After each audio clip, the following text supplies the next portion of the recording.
Thank you all for joining me today. I am joined by four of our leading experts to discuss the future of health and wellness, a domain that has transformed from an industry into a consumer lifestyle.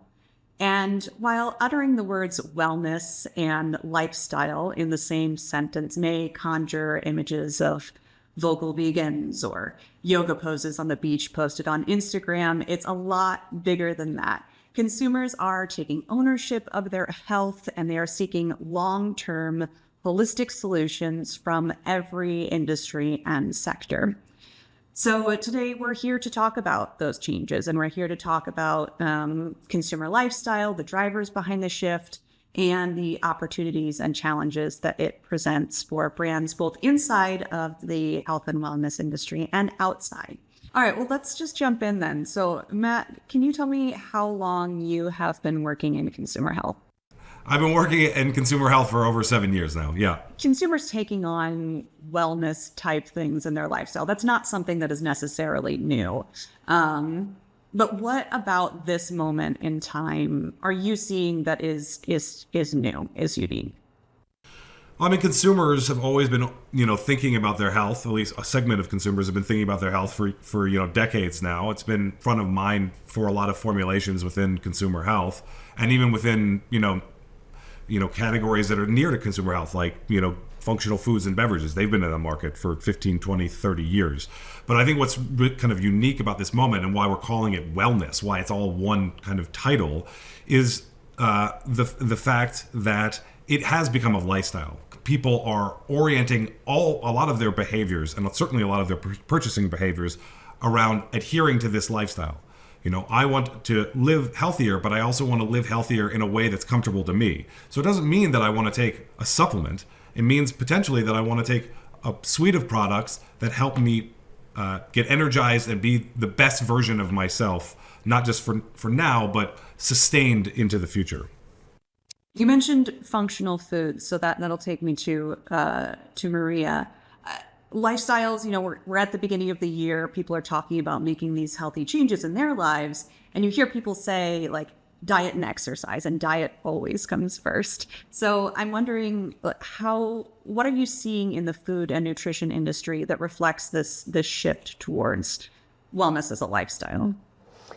Yeah, so I think we've seen very interesting shifts in the food industry. I would say that we've been seeing this movement from more sort of like physical oriented kind of positionings. You think about like added protein for like muscle recovery. We've seen that shift more towards, more holistic positionings like need states, for example. So if you think about gut health, it's not just about digestion. It's also about, a happy gut equals a happy mood.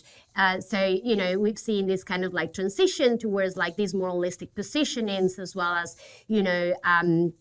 relaxation, energy, cognitive function. And I think all of this is kind of like, is triggered by, more and more stress, uncertainty in the world we live. And it also like the culture of self-optimization and self-improvement, right? So I think like consumers are looking to experiment with these kind of like functional foods.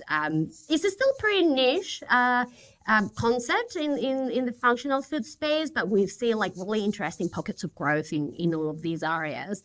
With ingredient like nootropics or adaptogens for like stress relief, and very interesting cultural nuances as well on that front, like botanicals, like Chinese medicine, like, those kind of things. So, I do see these shifts happening in the food industry, which are becoming, more holistic positionings, which is really aligned to what Matt was mentioning as well. Okay. What I'm hearing is that it's not about just the physical need states anymore. And I know that that's something that's really relevant to your work, Irina, studying women's health, which, I'd say it's new. I know it's not new. It's, at least in my personal experience, at least 37 years old. But I know that it's fairly new as something that we talk about at Euromonitor and is available to consumers at large. So can you speak a little bit about women's health and this lifestyle shift? Yeah, well, women's health is certainly not new, but has certainly gathered momentum in the last several years, really presented by a huge kind of opportunity for a transformation for, society, consumers, but also presenting a large business investment opportunity as well across multiple industries. And when we talk wellness and lifestyle, certainly a key prerequisite for addressing women's health solutions and services in product design and service design is really hinges on that holistic view.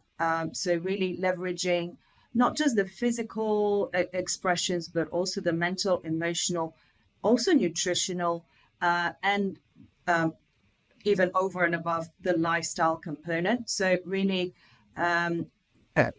making correlations and also the associations between those psychological and physical interrelations and how they're interlinked to make sure that those multiple and multidimensional need states are addressed as part of solution design, as part of experiences and outcomes. So I think wellness as an overall driver really is something that is reflecting on the acceleration of women's health. And we're talking about holistic wellness, but this also means not just multiple need states, but also we're talking about an inclusive, more inclusive wellness. So previously kind of taboo or underserved areas like sexual wellness, for example, mental well-being and women's health are now kind of becoming a more critical component of that evolution of the wellness journey. So pretty much kind of dubbed as the next frontier, really, in terms of investment from business, and also in parallel with that kind of unmet consumer demand for solutions around women's health specific conditions, needs, and life stages, not just conditions, medical conditions, but also different life cycles and concerns that come alongside that. As we first started talking about this topic, I was struggling a little bit, Nick, I have to admit, of like figuring out how you fit in. And then, I was struggling, and then I turned on the happy light that was at my desk to improve my mood, and I raised my standing desk, and I sat in my ergonomic chair, and I was like, oh, no, okay, I get it now. I'm already a part of this. So could you speak to a little bit about the health, the wellness lifestyle in your sector? Okay. If we look pre-pandemic, I would say the wellness trend was something that bled into the home products from other industries where it was strong. And it was something that was relatively niche. It was known, it was there. We had steam going on in certain parts of the home. That was part of a wellness story. We had ingredients inside of products, but it was quite a small part of the conversation. And then we had the biggest loneliness epidemic that we've known as a species, and we were all hiding for months on end.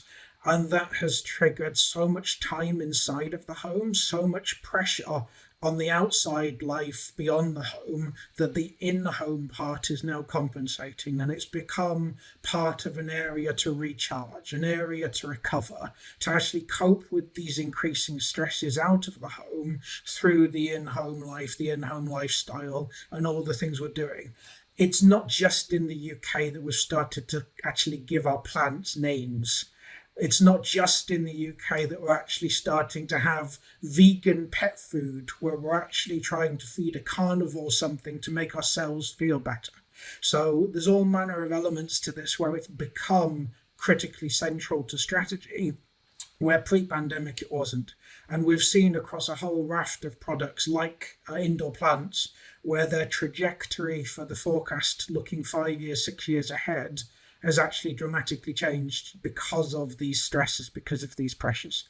They weren't generally, gardening was something people kind of did as hobbies. Lots of people were into it, but suddenly we had millions of people across the world take up the hobby, and many of them are sticking to it. So it's that kind of thing where it's become central to strategy, where perhaps pre 2019 it wasn't as serious, it wasn't as big a part of the thinking. So what I want to talk about now is kind of in a very cinematic way, how did we get here? Like, what has brought consumers to this lifestyle change? So I'm wondering, Matt, can you speak to a little bit about what's the biggest driver that you think is behind this adoption of the wellness lifestyle? Yeah, I think there are a couple areas that I see from within the consumer health space as I see products and services moving away from pure health into wellness. One aspect is around ingredients, and I think this was mentioned before. But consumers have a better sense of the types of, especially in consumers that are more interested in wellness products and wellness orientation, around ingredients that they feel really meet those needs. And there have been over the past decade or so, the rise of so-called health halo ingredients, right? So a good example there is protein. That's no surprise. You're also seeing the biotics suite of products, so probiotics, prebiotics, products like collagen, for instance. And these products maybe have an orientation for some consumers that are more narrow, but increasingly, as it's become more, they've become more broadly used, they're now oriented, again, around lifestyle, around holistic living, around these other aspects, and that can more easily allow them to be incorporated into food and beverage products, or in certain cases around beauty products or other types of products, right? So that's one area. The other area is format. And there have been a lot of innovations in recent years around bioavailability for ingredients such as the ones I just mentioned, so that you can take a product now that has a health orientation and quickly redesign it and say, now this is a food and beverage product, or this is a topical product for beauty, personal care, or something like that. And that movement is much quicker than it was about a decade ago, right? In fact, when you get a new product in the market now, there's already formulators that are thinking, what is the easiest way that I can get this away from a pill-based design, which is in the supplements area, and to something that we know more consumers are going to be enthusiastic about? Can we get this into a bar? Or can we get this into a snack food or something else? Because we know that more consumers are going to be really enthusiastic about that ingredient in that format, as opposed to something that screams more narrowly focused around health. Can someone speak to what is kind of getting consumers to think outside of traditional solutions for health and wellness? Is it a lack of those types of ingredients, or is there something else going on? What are consumers looking for? What are they missing? I think from my side, where I see particularly like the opportunity that I see in the food industry in this particular aspect that really connects to what Matt was saying, is that the consumer is looking for much more friendlier formats that align better with their lifestyles. And I think that is where there is a big opportunity for the food industry, because if you're thinking about like a snack bar, or if you're thinking about like a drinking milk product or whatever it is, right? You not only choosing these products because of the functionality outcome, which it is an important one, but you're also delivering potentially some nutrition. You are delivering an experience through taste, through texture, right? So you are creating that sort of like positive experience around it. And I think is that sort of like much more friendlier formats that can help consumers include this into their everyday lifestyles, right? And connecting to the point is like the pill fatigue is there for many consumers. The concept of food as medicine is resonating along all with consumers as well. So I think that is an important aspect in why this is kind of like moving into this more holistic sort of like wellness trend that is kind of like really plays in every single part, and the food is a very important one in that sense. Yeah, one area I'd like to add, as much as we're looking at wellness evolving into kind of a natural lifestyle component, I think we shouldn't undermine the importance of what technology and digitalization is playing into the wellness field. And this is almost like slightly counteractive to what we've been saying, because this is pretty much enabling so much kind of data-driven, tech-enabled self-enhancement optimization, and is also providing a lot of access to multiple health solutions such as virtual care and so on. So we shouldn't underestimate that kind of health component and achieving that health access and enabling more advanced diagnostics within the health domain, which is also enabling those more advanced personalized solutions. And in particular with women's health, femtech is playing such a massive in shifting some of the standards there. We're seeing anything from kind of fertility tracking to hormonal testing to virtual care and patient support, and even more really highly regulated medical delivery within the women's health space. So a lot of potential for M&A or partnership for a lot of players that want to tap into that femtech space is something to definitely explore, and certainly in the area of diagnostics, as I mentioned, particularly non-invasive diagnostics, because within women's health, a lot of experiences are not necessarily positive in terms of diagnostics field. So that's something that is bound to transform the wellness space too, with women's health being at the as the next frontier in that sort of investment. Combining a couple of ideas here, Maria, you were talking about like friendly formats, and Irina, you were talking about like positive experiences. I'm wondering, Nick, can you speak to like emotional connections to health and wellness? I think what you've been talking about is this spread and the actual way in which it's manifesting in new ways and how it's actually changing. I think a lot of that's to do with the pressures and the tensions that people have been under over the last 3 to 4 years, where it's new, it's coming at us from new directions. We're challenged on things that we haven't been challenged on before. The pandemic's created all manner of new stresses inside of life, so we can see it manifesting in a whole bunch of new behaviors. We saw it within sleep health and the degree of spending to try and recover a good night of sleep. And that's not just about a bed, it's taken us off into other industries. And that's part of this migration, is we're seeing it go into aromatherapy, it's gone off into home care and the fragrance side of things. That's part of what's causing this new manifestation. And you're talking about emotions. We've invested so much humanizing emotion into pets, into plants, even into robots and inanimate objects around the home, where they've taken on a new role inside of our life. And this is an authentic emotion. It's not something brands are having to force into the shopping journey. It's already there. People have put so much more emotion into this. If I look at things like pet food, I'm seeing pet food that is indistinguishable from something you might try and feed to your child. It's packaged to be the same thing. They've put little symbols around it, like big eyes and everything, to try and do the embodiment of childhood. We've got stories about puppies and sensitive skin on pet food. So this whole emotional level that is invested into this sort of product, into this sort of shopping journey, has changed dramatically. And speaking to one of the points Irina was talking about earlier, this startup behavior has been really strongly related to wellness.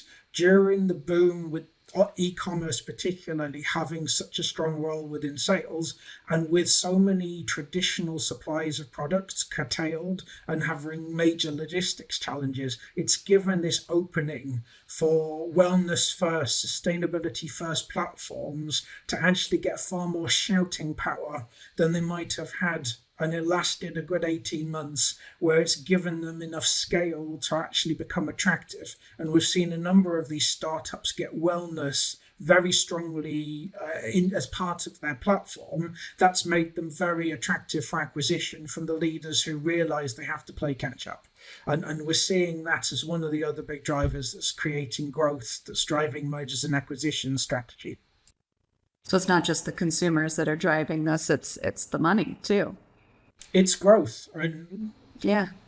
I kind of really agree with Nick's point here on emotion. I think we're seeing something that is going beyond even the mental and emotional. We're heading into the spiritual space, right? And happiness is kind of becoming that ultimate self-expression of wellness itself. So instilling and embedding emotional connection and emotional support through products and services is kind of becoming paramount. And this can manifest not just in terms of ingredient reformulations, in actual claims, benefit expressions, but even more importantly, it's about that projecting that social impact, social inclusivity. And in the women's health space, it is about projecting that empathy. So that brand communication that injects that empathy really resonates with the importance of that emotional relevance that everyone really should be investing in beyond product, beyond solution, beyond function, something what we want to call, function, emotion beyond function.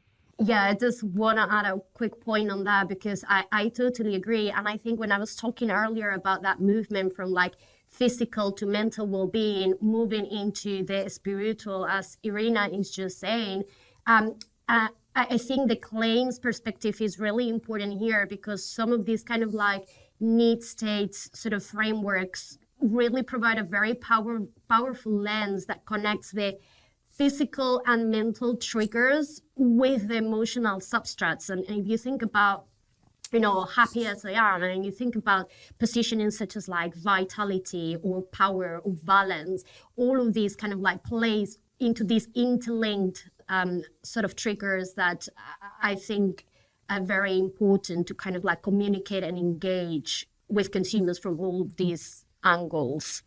As health and wellness expands, the edges are expanding and the edges are getting a little bit blurrier too. So addressing some of these things that live in that blurry area. We've addressed ingredients. We've talked about digitalization, technology, wearables. These things are branching out into other industries. And now getting into product claims. Are there any other emerging claims? Maria, I heard you say some really interesting ones that I hadn't quite thought of, like balancing. Like that's something that's really kind of difficult to pin down. So what other types of health claims are we seeing right now? Yes, I actually don't think we track balance specifically, but yeah, we've seen, at least in my industry, in the food industry, we are starting to see positions towards like energy, cognitive health, memory care. In the food industry, it's still quite niche, but we are starting to see this kind of like shift in certain categories like snacks and dairy mainly.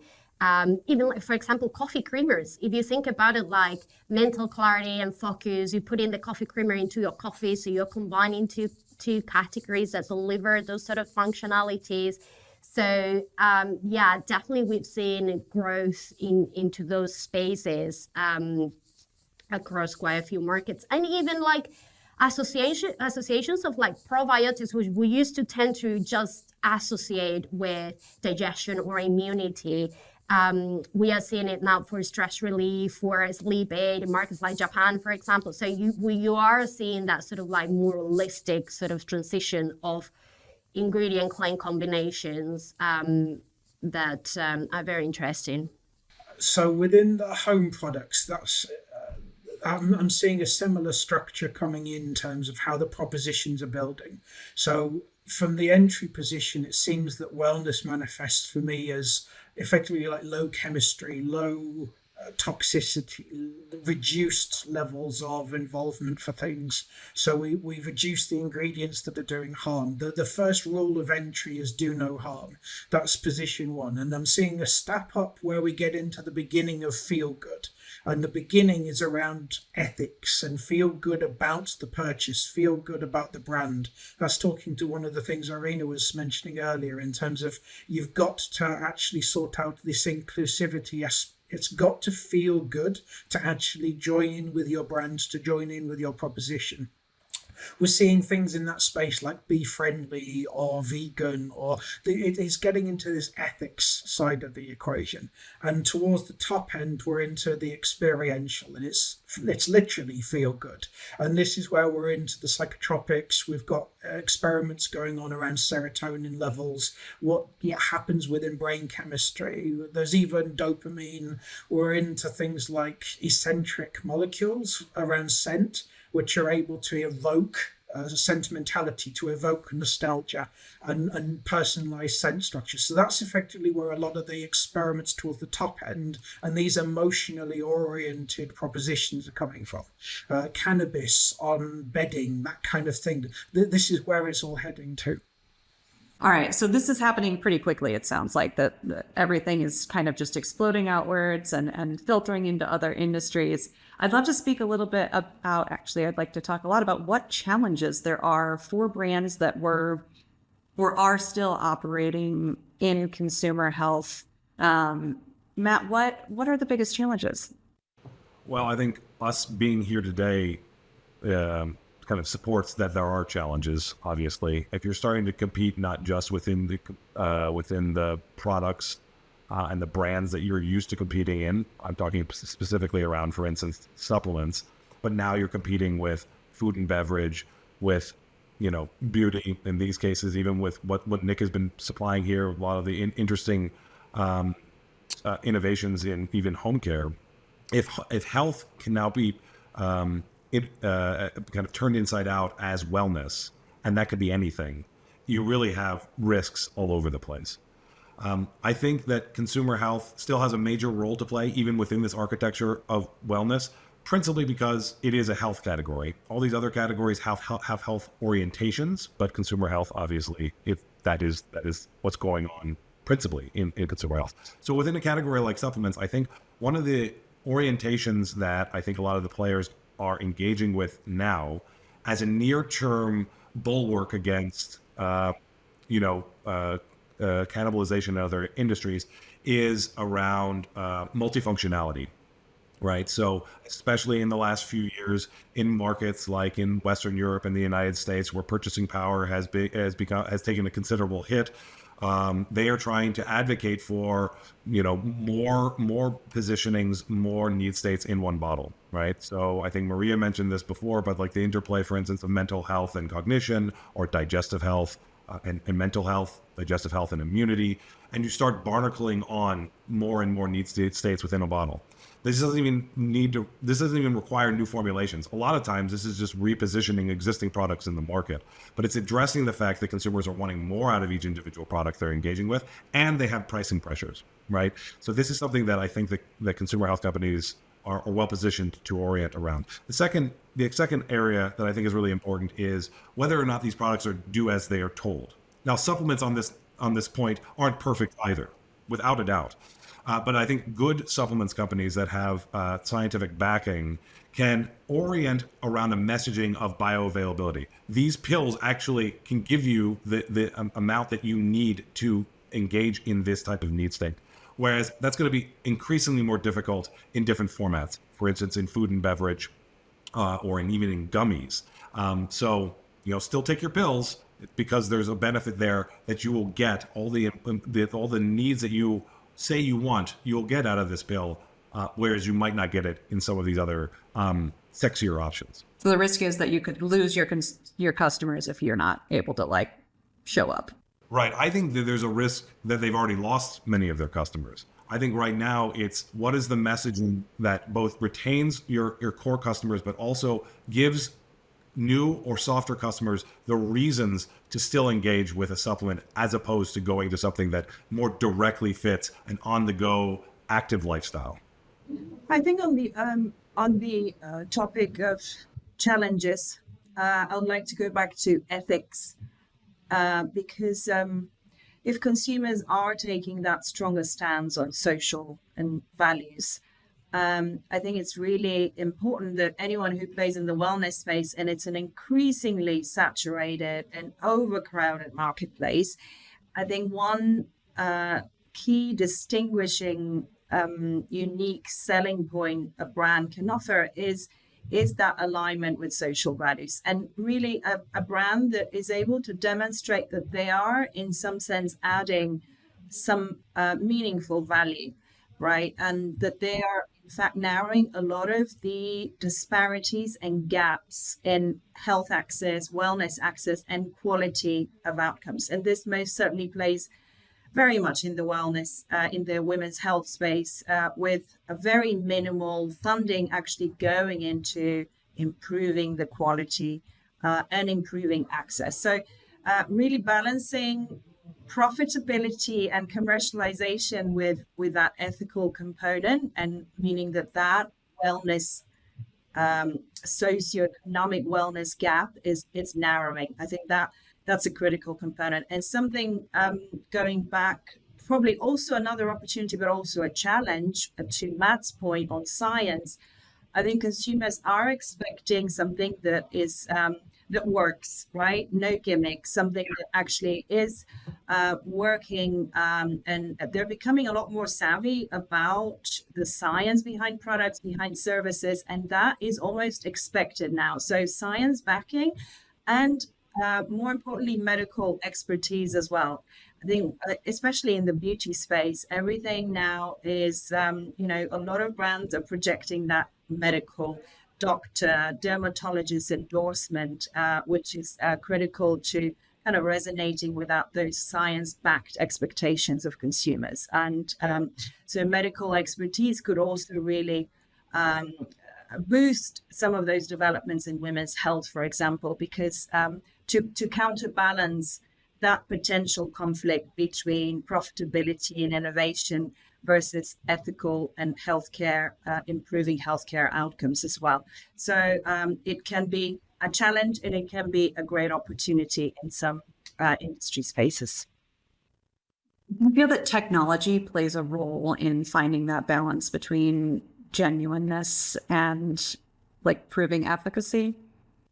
Technology is paramount, and embedding that technology into services and solutions, yes, but for that retention and adoption, really it is about kind of preserving that human element, and that goes back to emotion, right? So those kind of hybrid approaches where technology includes a human aspect or expertise by clinicians or nutritionists, or whether it's from an interaction point of view or whether it's embedded within the service and the model, is probably critical. So technology will empower a lot of consumers to take charge of their own health, but for that to be relatable and for it to resonate and for it to stick, I think it would be critical to embed that within the lifestyle, within the routines that already exist, and also bring in that kind of interactive human and emotional component as part of it. And then what are the biggest opportunities out there? Where can brands focus their energy the most in this wellness lifestyle world? I mean, within food, I think what is important is to understand the local nuances. I think we cannot have food with functionalities that is kind of like have a blanket approach, and it's just like the opportunity would be to understand where the consumer preferences in different geographies, align those with the nutrition ingredients that they're connecting the most with, and then deliver those in really sort of like friendly formats that they are convenient and that really align with the lifestyle of these consumers. And just to give you a very quick example, so we were talking about protein, but we've seen this kind of like shift from animal-based protein to plant-based protein. So, and that maybe we're moving it from having it in just snacks to really across the board in the food industry. Then we're seeing how, probiotics, again, we're just mostly in the dairy space, but now we've seen it like in snacks, we have it in like baked goods, we have it in like all over. So it is about embedding some of those trends into sort of like your everyday sort of foods in a friendly way. I would say there are challenges as well, connecting to Matt's point as well. Like in the food industry, we see there is not that bioavailability. So a lot of it is really driven by soft claims, and it is about, what how are we engaging with the consumer. So it is, through the format, it is through added nutrition, but possibly at the end of the day, if you're just having like that particular like snack, is it going to affect your immunity by itself? Probably not. So there are obviously challenges as well in this space. It's just kind of like one bit of a broader sort of change, or of a broader lifestyle of as we are talking about. Yeah. If I'm thinking within home products, but it's a wider observation, when you're looking at opportunity areas within wellness, what strikes me the most is you've got to look across the board. You can't look inside of a silo. There are so many opportunities for learning where one industry is further ahead on the journey, and there are things that industry might well have learned. If you just go in silo and don't think about what else is out there, you'll just go and reinvent the wheel. And there's quite a few companies that have been into that space, and the moment you start looking cross industry and you start thinking of wellness as a lifestyle, as this wider change in thinking, you get to see that actually there's so many crossovers. And like, for instance, if we think about home, what is wellness? Is wellness the family? Is wellness the individual? How do you handle it when the wellness of one person has just actually created a problem in the wellness of another? So one of the most obvious ones we've seen within home and garden, people have taken down a wall to actually lead into this naturals thing, natural light, natural airflow, but they've just destroyed someone else's privacy. And so we've now got this conflict around space and pressures that are new, created by a wellness solution. So I think that's one of the biggest observations I would make, is we have to look at this wider picture and the idea of tensions within wellness. It's a very rich area for innovation, because effectively we've got lots of people involved, lots of tensions, lots of needs across an environment. You can't just fix one thing in isolation. You'll change lots of things around it with any change you're going to make. So I think there's lots of opportunities, lots of material for ideation, particularly within this space. I want to wrap up with one last big question, and that is this something that's going to stick? Or is this just people are picking up wellness for now and it'll be gone in 2 years? I think the interesting thing for this on my side of the perspective is there's a lot of tensions which are creating the interest in wellness right now. And as long as there's the instability, as long as there's the stresses, as long as there's things going on which make us uncomfortable, where we're seeking solutions in life to regain that comfort, to regain that happiness, that's effectively what's driving this background need. And until everything starts to calm down and feel a little more sane in everything that's going on away from the home, this isn't going to go anywhere. And one of the conversations a couple of days ago was I heard about IKEA, and IKEA started to promote in Spain post-pandemic, post-inflation pricing. And this has just started to happen, as this idea we can be calm now, it's all controlled now, we're back to knowing. And literally within a few days, we hear about what's happened at the cost of shipping when it's going through the Suez Canal and the Mediterranean. We're not into stability yet. We're not into this time period of knowledge about what's coming. And as long as that instability is with us, this focus on wellness, this focus on stress, this focus on controlling emotions is also going to be with us. I completely agree with Nick. I think about it from a different perspective. I think about who is potentially going to be leading whatever we consider this marketplace in the next 2 years, the next 5 years, the next 10 years. I think there's still going to be this marketplace, and maybe in a form that is similar to what we see now. I think one thing that I would love to see, if I had a crystal ball, is who is going to be leading the kind of broad movement of engaging with these ready-made consumers for wellness, because right now it's intermediated by this loose affiliation of kind of social media influencers. Yes, there are some people who maybe have accreditations, but a lot of times it's just people are trying to make a quick buck, frankly. And I I have a pessimistic and an optimistic take on this. The pessimistic take is this probably is going to be the same. There's going to be the same people that are going to be leading the charge in 10 years. But I'd like to think that we can become more sophisticated as a consumer base and engaging with the products and really surfacing the products actually do as they're designed. And one way where that actually could potentially be the case is when, right now in my space at least, the acquisition pipeline has completely dried up for all of the macroeconomic reasons we've talked about and the instability that's behind that.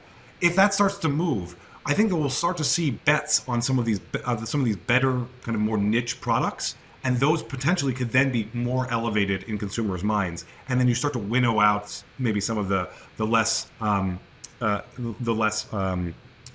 trustworthy products. But I can't bet one way or the other. I think there's both a positive and a negative for the future. I hope we go the positive direction. So I'm going to just pick up on Matt's positive outlook because I do also hope and I do think that's where wellness is heading, with health and wellness kind of converging more and more, and that medical grade expertise and that clinical efficacy becoming a lot more important. I don't think any brand will be able to get away with any kind of elusive concepts here. I think they need to be more uniquely defined, with greater efficacy, with greater long-term kind of innovation perspectives that will enhance, enrich, improve consumers' quality of lives, rather than kind of short product life cycles of brands and products and gimmicks that disappear, right? So I think this long-term component and that kind of medical grade and that clinical backing is going to start being more and more pervasive in wellness in the future. All right, well, maybe with all of this information, it'll be one of our viewers who in 10 years will be leading the pack on wellness. Thank you all for joining me today. Thank you, Jessica.